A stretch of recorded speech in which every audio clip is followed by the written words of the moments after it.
Hello, bonjour, sabadi. Do you like cups? Yes, you do.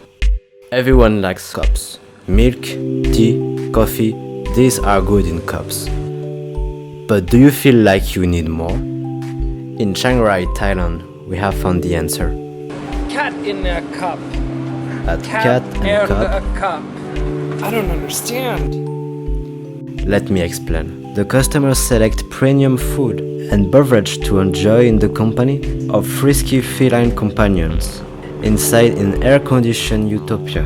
Like any utopia, rules must be followed to preserve this sanctity, and here we must appease these spiritual gurus who dwell within. The rules are as follows. 1. Do not move the cat. 2. Be gentle to the cats. Please do not pull the tails or force the cats.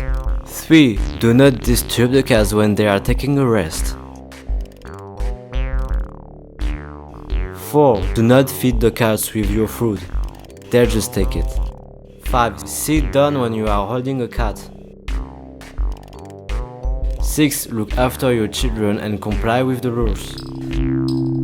So come on down and have a coffee, and give some affection to the cats, if they let you, at Cat and a Cup.